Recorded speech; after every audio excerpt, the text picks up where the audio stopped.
So planning എന്ന ചാപ്റ്ററിൽ ഉറപ്പായിട്ടും നിങ്ങൾക്ക് കാണാൻ പറ്റുന്ന വളരെ ഇമ്പോർട്ടന്റ് ആയിട്ടുള്ള 2 ക്വസ്റ്റ്യൻസ് ആണ് നമ്മൾ ഈ ഒരു വീഡിയോയിൽ ഡിസ്കസ് ചെയ്യാൻ പോകുന്നത്.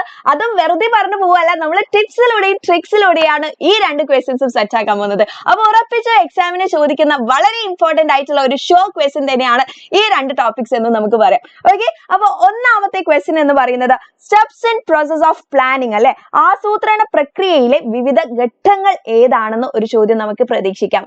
ഓക്കെ, അപ്പൊ ഈ സ്റ്റെപ്സ് നമ്മൾ ദിയനെ വെച്ചിട്ടാണ് പഠിക്കാൻ പോകുന്നത്. ഇവിടെ ഒരു ഷെഫിനെ കണ്ടോ? യെസ്, ഈ ഷെഫിന്റെ പേരാണ് ദിയ. ഓക്കെ, അപ്പൊ ദിയ ആണ് എന്ത് ചെയ്യുന്നത്? ഇവിടെ ഒരു ബിസിനസ് തുടങ്ങാൻ വേണ്ടിയിട്ട് പോകുന്നത്. അപ്പൊ ദിയ തുടങ്ങുന്നത് എന്താണ്? ഷെഫ് ആണെന്ന് അറിയാലോ. അപ്പൊ ഒരു റെസ്റ്റോറന്റ് ആണ് അവൾ സ്റ്റാർട്ട് ചെയ്യാൻ വേണ്ടിയിട്ട് നോക്കുന്നത്. അപ്പൊ ഒന്നാമത്തെ സ്റ്റെപ്പ് എന്ന് പറയുന്നത് എന്താണ്? Setting objective. ദിയ എന്ത് ചെയ്യാണ്? ഒരു ഒബ്ജക്റ്റീവ് സെറ്റ് ചെയ്യാണ് ചെയ്യുന്നത്. അതായത് എനിക്കൊരു അടിപൊളി ഒരു വണ്ടർഫുൾ സക്സസ്ഫുൾ ആയിട്ടുള്ള ഒരു റെസ്റ്റോറന്റ് 6 മാസത്തിനകം തുടങ്ങണം എന്ന് പറഞ്ഞിട്ട് ഒരു ഒബ്ജക്റ്റീവ് സെറ്റ് ചെയ്യുന്നു. ലക്ഷ്യങ്ങൾ നിർണ്ണയിക്കുകയാണ് ചെയ്യുന്നത്. രണ്ടാമത്തെ സ്റ്റേജ് എന്ന് പറയുന്നത് ഡെവലപ്പിംഗ് പ്ലാനിംഗ് പ്രിമൈസസ്. സങ്കല്പങ്ങൾ വികസിപ്പിക്കുകയാണ് ചെയ്യുന്നത്. അതായത് ദിയ വിചാരിക്കുകയാണ് ഇറ്റാലിയൻ ഫുഡ് എനിക്ക് ഫോക്കസ് ചെയ്യാം. അപ്പൊ ഈ ഒരു ഇറ്റാലിയൻ ഫുഡിന്റെ അവൈലബിലിറ്റി ഇവിടെ എങ്ങനെയാണ്? ആളുകളെ ഡിമാൻഡ് ചെയ്യോ? അതേപോലെ ഇതിനുള്ള ഇൻഗ്രീഡിയൻസ് ഇവിടെ അവൈലബിൾ ആണോ? പിന്നെ മറ്റുള്ള റെസ്റ്റോറന്റിൽ നിന്നും കോമ്പറ്റീഷൻ ഉണ്ടോ എന്നുള്ള കാര്യങ്ങളൊക്കെ ആര് അനലൈസ് ചെയ്യും? നമ്മുടെ ദിയ നോക്കും. അതാണ് ഡെവലപ്പിംഗ് പ്ലാനിംഗ് പ്രിമൈസസ് കൊണ്ട് ഉദ്ദേശിക്കുന്നത്. Make assumptions about the future to base the plan on. Okay, ഇനി മൂന്നാമത്തെ സ്റ്റേജ് എന്ന് പറയുന്നത് ഐഡന്റിഫൈങ് ആൾട്ടർനേറ്റീവ്സ് ആണ്. ബദൽ പ്രവർത്തന മാർഗങ്ങൾ കണ്ടെത്തുക. Find different way to reach objective.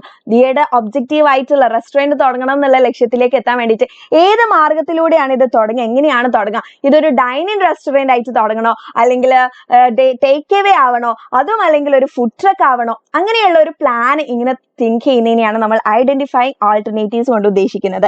ഇനി നാലാമത്തെ സ്റ്റെപ്പ് എന്ന് പറയുന്നത് അനലൈസിങ് ആൾട്ടർനേറ്റീവ്സ് ആണ്. ബദൽ പ്രവർത്തന രീതികൾ വിലയിരുത്തുകയാണ്. അപ്പൊ ഈ മൂന്നും ഇവർ നോക്കും ഏതാണ് ബെസ്റ്റ്, ഈ കോസ്റ്റ് ഒക്കെ ഒരുപാട് ഏതിനായിരിക്കും പെടുക, ഇതിൽ വലിയ ലാഭം ഉണ്ടാവോ എന്നുള്ള കാര്യങ്ങളൊക്കെ ഈ മൂന്നെണ്ണത്തിലും, ഡൈനിങ് ആണെങ്കിലും അതേപോലെ നമ്മുടെ ഫുഡ് ട്രക്ക് ആണെങ്കിലും ടേക്ക് ഇവേ ആണെങ്കിലും ഏതാ ലാഭം എന്നൊക്കെ വിചാരിച്ചിട്ട് ഒരു കാര്യം ഡിസൈഡ് ചെയ്യാണ്, ഏതെങ്കിലും ഒന്ന് ചൂസ് ചെയ്യാണ് ചെയ്യുന്നത്.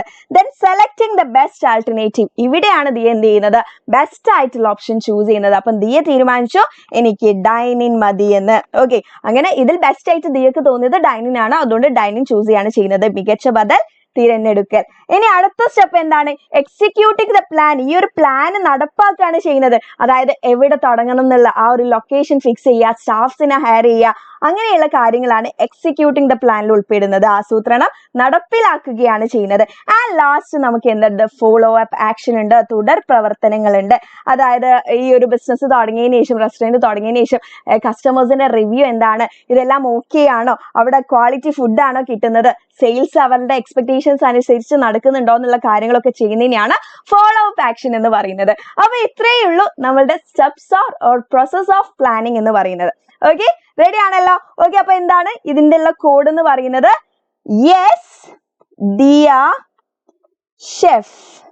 ഓക്കെ, അപ്പൊ നമ്മൾ ദിയനെ വെച്ച് പഠിച്ചുകൊണ്ട് നിങ്ങൾ പറയണം യെസ് ദിയ ഒരു ഷെഫാണ്. അതാണ് എസ് ദിയ ഷെഫ് കൊണ്ട് ഉദ്ദേശിക്കുന്നത് കേട്ടോ. എസ് നോക്കിയ സെറ്റിംഗ് ഒബ്ജക്റ്റീവ് ആണ്. ഡി ഡെവലപ്പിംഗ് പ്ലാനിംഗ് പ്രിമിസസ് ആണ്. I identifying alternatives ആണ്. A analyzing alternatives ആണ്. S selecting the best alternative ആണ്. പിന്നെ E executing the plan ഉം F നമുക്ക് എന്തുണ്ട്? ഫോളോ അപ്പ് ആക്ഷനും. അപ്പം S ദിയ ഷെഫ്. ഓക്കെ, ഷെഫിന്റെ സ്പെല്ലിംഗ് നമുക്ക് ഇങ്ങനെ അങ്ങ് പഠിച്ച് സെറ്റ് ആക്കാം. അപ്പൊ ഈ കോഡ് വെച്ചിട്ട് നിങ്ങൾ എന്ത് ചെയ്യുക? Steps in the process of planning, ആസൂത്രണ പ്രക്രിയയിലെ വിവിധ ഘട്ടങ്ങൾ പഠിച്ചു വെക്കുക. ഉറപ്പിക്കാവുന്ന ഒരു ചോദ്യമാണ് കേട്ടോ. അപ്പൊ ആരും മിസ് ഔട്ട് ചെയ്യരുത്. ഏറ്റവും എളുപ്പത്തിൽ പറഞ്ഞു തന്നിട്ടുണ്ട് കേട്ടോ.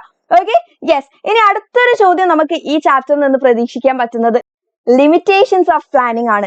ആസൂത്രണത്തിന്റെ പരിമിതികൾ എന്താണെന്ന് നമുക്ക് ഒരു ചോദ്യം എക്സ്പെക്ട് ചെയ്യാം. ഓക്കെ, അപ്പൊ നമ്മളിതാ ആസൂത്രണത്തിന് ഒരുപാട് ലിമിറ്റേഷൻസ് ഉണ്ട്. തല പേറി ഇരിക്കുന്ന ദിയയാണ് നിങ്ങൾ കാണുന്നത് കേട്ടോ ഇവിടെ. യെസ്, അപ്പൊ ദിയനെ വെച്ചിട്ട് തന്നെ നമുക്ക് ബാക്കി കാര്യങ്ങളും നോക്കാം. ഓക്കെ, അപ്പൊ ഒന്നാമത്തെ ലിമിറ്റേഷൻ എന്ന് പറയുന്നത്, ഒന്നാമത്തെ നെഗറ്റീവ് ഓഫ് പ്ലാനിങ് പ്ലാൻ ചെയ്യുന്നതിന്റെ ഒരു ഇമ്പാക്ട് എന്ന് പറയുന്നത് എന്താണ്? കോസ്റ്റ്ലി ആണ്, ഭീമമായി വളരെ ചെലവ് കൂടിയിട്ടുള്ള ഒരു പ്രോസസ്സാണ് എന്ത് പ്ലാനിങ് എന്ന് പറയുന്നത്. പ്ലാനിങ്ങിന് ഒരുപാട് സമയവും അതേപോലെ തന്നെ ഒരുപാട് പൈസയും ഒരുപാട് എഫേർട്ടും എടുക്കേണ്ടി വരുന്നുണ്ട് അല്ലെ. ദിയ തന്നെ തീരുമാനിക്കുന്നുണ്ട് എങ്ങനെയുള്ള ബിസിനസ് ആണ് തുടങ്ങേണ്ടത്. ഒരു എല്ലാ അനാലിസിസും അതേപോലെ എല്ലാ റിസർച്ചും നടത്തിയിട്ടാണ് പ്ലാനിങ് നോക്കുന്നത്. അതുകൊണ്ട് തന്നെ അത് വളരെ കോസ്റ്റ്ലി ആണ്. രണ്ടാമത്തേത് റിജിഡിറ്റി ആണ്, ദൃഢതയിലേക്ക് നയിക്കുന്നു. One plans are set people often stick to them even if the situation changes. Okay, അപ്പം ഒരു പ്രാവശ്യം ഒരു പ്ലാൻ സെറ്റപ്പ് ചെയ്താൽ, ദിയ സെറ്റപ്പ് ചെയ്തത് ഡൈനിങ് ആണ്, അപ്പൊ പെട്ടെന്ന് എല്ലാവരും ടേക്ക് അവേ ആണ് ചെയ്യുന്നതെങ്കിൽ പെട്ടെന്ന് നമുക്ക് ആ ഒരു പ്ലാൻ മാറ്റാൻ കഴിയില്ല. അതാണ് റിജിഡിറ്റി കൊണ്ട് ഉദ്ദേശിക്കുന്നത്. ആ പ്ലാൻ സെറ്റ് ചെയ്തുകൊണ്ട് എന്ത് ചെയ്യില്ല, വീണ്ടും പ്ലാൻ മാറ്റിക്കൊണ്ടിരിക്കില്ല. അതാണ് റിജിഡിറ്റി കൊണ്ട് ഉദ്ദേശിക്കുന്നത്. ഇനി അടുത്തത് ടൈം കൺസ്യൂമിംഗ് ആണ്, സമയം വളരെ അധികം എടുക്കുന്നുണ്ട് പ്ലാൻ ചെയ്യാൻ വേണ്ടിയിട്ട്. അതായത് ഡാറ്റ കളക്ട് ചെയ്യാനാവട്ടെ, അനാലിസിസിനാവട്ടെ, ഇവാലുവേഷൻ ആവട്ടെ, ഇതിനൊക്കെ ഒരുപാട് സമയം പ്ലാനിങ് സമയത്ത് നമ്മൾ എടുക്കുന്നുണ്ട്. നെക്സ്റ്റ് ഇന്നോവേഷൻസ് റെഡ്യൂസ്, ക്രിയാത്മകത കുറയ്ക്കുന്നു. അതായത് പ്ലാനിങ് എന്ന് പറയുന്നത് ശരിക്കും ടോപ്പ് ലെവൽ മാനേജ്മെന്റ് മാത്രമാണ് എടുക്കുന്നത്. അതുകൊണ്ട് തന്നെ താഴെയുള്ള നല്ല അഭിപ്രായങ്ങൾ ആർക്കുണ്ടാവും, നമ്മളെ സ്റ്റാഫ്സിന് വർക്കേഴ്സിന് ഉണ്ടാവും. അപ്പൊ അവരുടെ ക്രിയേറ്റിവിറ്റിയും അവരുടെ ഇന്നോവേഷൻസും കൺസിഡർ ചെയ്യാതെ അതൊക്കെ റെഡ്യൂസ് ആവേണ്ട ഒരു സിറ്റുവേഷൻ വരും. അതേപോലെ തന്നെ ഒരു പ്ലാൻ സെറ്റപ്പ് ചെയ്താൽ ആ പ്ലാനിൽ നിന്ന് മാറ്റിയിട്ട് ആരും ചിന്തിക്കുകയില്ല. ഈ റെസിപ്പീസ് ഒക്കെ മാറ്റാൻ നോക്കുകയാണെങ്കിൽ നമ്മൾ ഓൾറെഡി സെറ്റപ്പ് ചെയ്ത റെസിപ്പി ഇതായതുകൊണ്ട് പെട്ടെന്ന് മാറ്റില്ല. അങ്ങനെ ക്രിയേറ്റിവിറ്റി അവിടെ എന്താവുന്നുണ്ട്, റെഡ്യൂസ് ആവുന്നുണ്ട്. നെക്സ്റ്റ് കനോട്ട് ഗ്യാരണ്ടി സക്സസ്, വിജയം ഉറപ്പാക്കുന്നില്ല planning. Good planning doesn't always need to be success and it can create false security. Okay, അപ്പൊ ഇത്രയും വലിയ പ്ലാൻ ഒക്കെ നടത്തിയിട്ട് വലിയൊരു രീതിയിൽ തന്നെ ഡൈനിങ് റെസ്റ്റോറന്റ് ഒക്കെ തുടങ്ങിയ ദിയന്റെ ബിസിനസ് ചിലപ്പോൾ സക്സസ്ഫുൾ ആവണമെന്നില്ല. ആ ഒരു ഇറ്റാലിയൻ ഫുഡിന്റെ ടേസ്റ്റ് എല്ലാ ആളുകൾക്കും പിടിക്കണം എന്നില്ല. അപ്പൊ പ്ലാൻ ചെയ്തുകൊണ്ട് എന്താ ഉപകാരം ഉണ്ടായോ? ഇല്ല, അത് ഫ്ലോപ്പ് ആവുകയാണല്ലേ ചെയ്യുന്നത്. ഓക്കെ, അപ്പൊ ഇത്രയാണ് നമ്മുടെ ലിമിറ്റേഷൻസ് ഓഫ് പ്ലാനിങ്, ആസൂത്രണത്തിന്റെ പരിമിതികളെ കുറിച്ച് നമുക്ക് പഠിക്കാനുള്ളത്. അപ്പൊ വളരെ ഇമ്പോർട്ടന്റ് ആയിട്ടുള്ള 2 ചോദ്യങ്ങളാണ് നമ്മൾ ഈ ഒരു ഡിസ്കഷനിൽ നടത്തിയത്. അപ്പൊ ആരും ഇത് മിസ് ഔട്ട് ചെയ്യരുത്. അപ്പൊ എല്ലാവരും താഴെ കമന്റ് ബോക്സിൽ ഇത് നിങ്ങൾക്ക് ഹെൽപ്ഫുൾ ആയിട്ടുണ്ടെങ്കിൽ പ്ലീസ് ഡു കമന്റ്. ഓക്കെ, അപ്പൊ ഇതേപോലെ കൂടുതൽ വീഡിയോസിനായിട്ട് പെട്ടെന്ന് തന്നെ നമ്മുടെ ചാനൽ സബ്സ്ക്രൈബ് ചെയ്യുക. എന്നാൽ നിങ്ങൾക്ക് എക്സാം അടുക്കുന്ന ദിവസം വരെ ഏറ്റവും ഇമ്പോർട്ടന്റ് ആയിട്ടും ചോദ്യ പേപ്പറിൽ കാണാൻ പറ്റുന്ന വളരെ ഇമ്പോർട്ടന്റ് ആയിട്ടുള്ള എല്ലാ ക്വസ്റ്റ്യൻസും ബിസിനസ് സ്റ്റഡീസിൽ നിന്ന് ചോദിക്കുന്നത് നിങ്ങൾക്ക് ലഭ്യമാവുന്നതാണ്. ഓക്കെ, അപ്പൊ എല്ലാവർക്കും all the very best. Bye, thank U.